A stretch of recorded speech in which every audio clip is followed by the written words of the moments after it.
qaba. Deemee iddoo ga'ee dhiibbaa malee dhaabatu. Naagni yuuyaa eegala naguu gaarratti kan inni adeemsa isaa xumuree dhaabatu. Balballi araaraa baanameetu jiru. Gabni lubootaas hojii araarsuutu jiru. Altaa'e dhaloonni kun maaliif dhaabata? Lafee akii galee maaf ofiin jijjiiru? Barachuufiinsa seenaa addunyaa baraa hireessanii namaatti murtaa'u. Dangaatti muraarraa eenyee jirra hunduu haadhaa ga'u. Bakkoonni araaraa nurraa ture ariifataniitu darbaa jiru. Yeroon akkasumaan balleessinu kana booddeen jiru. Raajaan qabeessa baafuu sanyii hundumaafuu dhaamsaa qabnaa. Warri kana booda keenyaa miti ofumaa dadhabnaa. Bulchitoota raajaan qabeessa baafuu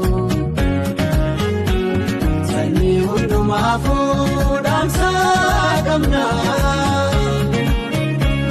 Warri kana booda keenyaa miti itti yaaduu qabnaa.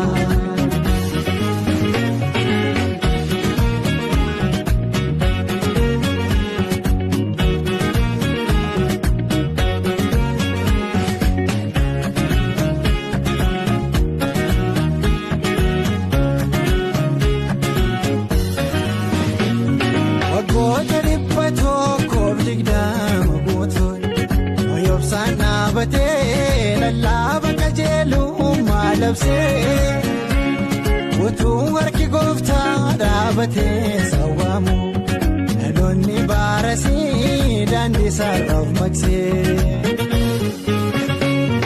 Utuun isaan nyaachaa fuudhanii sirbanii yeroon isaa darbinaan carraan akka warqee sun dhumee.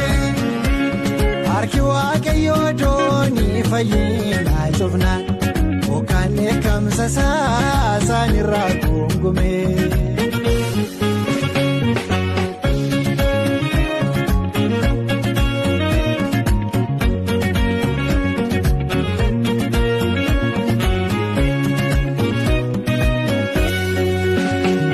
Karaa cufaan samii dheekkamsaaf baaname mataa jalloota irratti. Bidiroo buufkii yaafatee maaloo Sodoom keessaa dafaa ba'aa jedhee loot birootaan isaa baay'isee kadhatee. Duumessi araaraas naannoo isaanii marsee utuu miiji isaanii taateewwan kanaa hunda laaluu ofoo dheekkamsa isaanii guuttachuuf jecha. Gaabbii galuu waaqayyoon finciluu. Barachuufiinsa seenaa addunyaa baraa hireessanii namaatti murtaa'u. Dangaatti muraarraa eenyee jirra hunduu haadhaa ga'u. Bakkoonni araaraa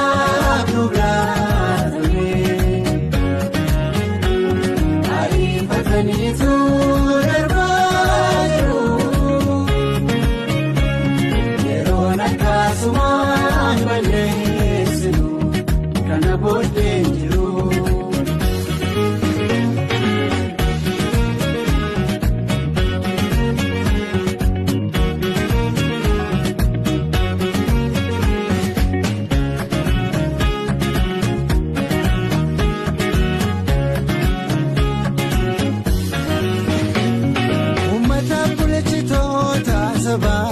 jaallatee raawwataara cubbuun garaa waaqayyoo deekamsiisu.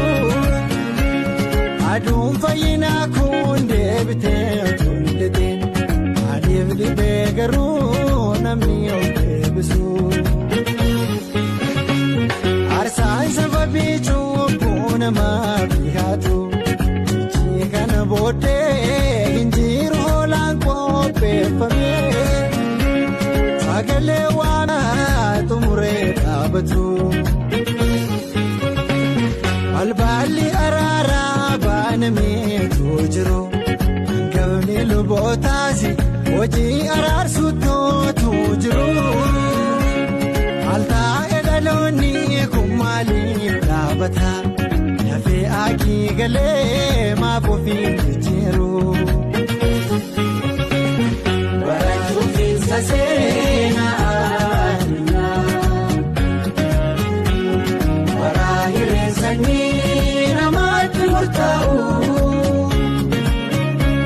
Daangaa xumuraarraa geenyee jirra hunduu aadaa ga'u. Abboonni araaraa nu biraa ture ariifataniitu darbaa jiru. Yeroon akkasumaan balleessinu kana booddee jiru. Bulchitoota raajaan qabeessa baafu sanyii hundumaafuu dhaamsaa qabna. Warri kana booda keenyaa miti ofumaa dadhabna. Bulchitoota raajaan qabeessa baafu sanyii hundumaafuu dhaamsaa qabna. Warri kana booda keenyaa miti itti yaaduu qabna.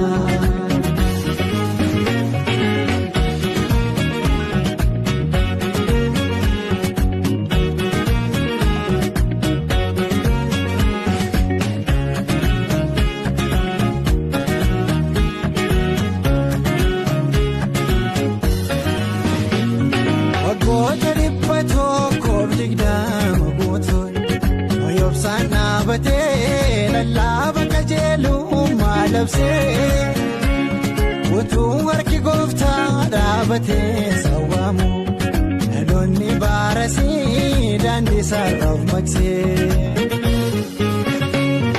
Utuun isaan nyaachaa fuudhanii sirbanii yeroon isaa darbinaan carraan akka warqee sun dhumee.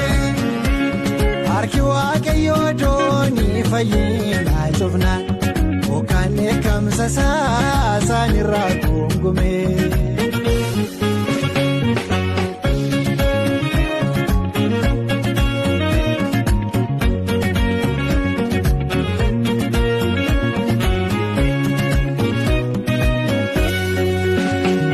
Karaa cufaan samii dheekkamsaaf baaname mataa jalloota irratti ibiddi roobuuf qiyyaafatee maaloo Sodoom keessaa dafaa ba'a jedhee Loot birootaan isaa baay'isee kadhatee.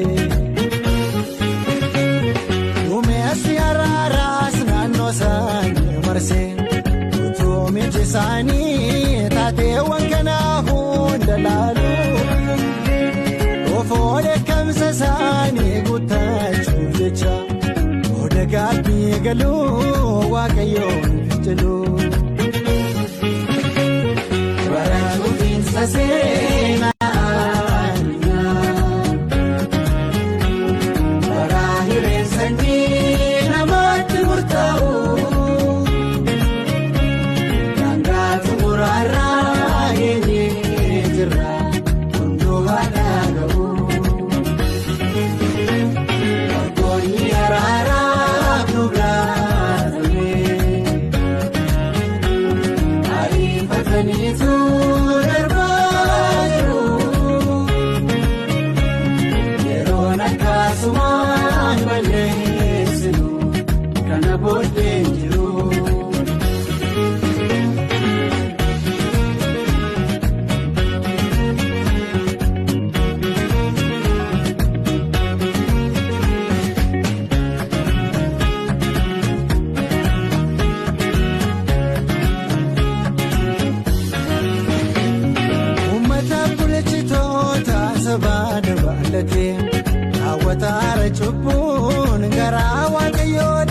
beekamsiisu aduun fayyinaa kun deebitee tullite maaliif dhibee garuu namni of deebisu arsaan sababii cubbuu namaa dhiyaatu ijji kana booddee hinjiru hoolaan qopheeffame sagalee waamichaa saaf deebi.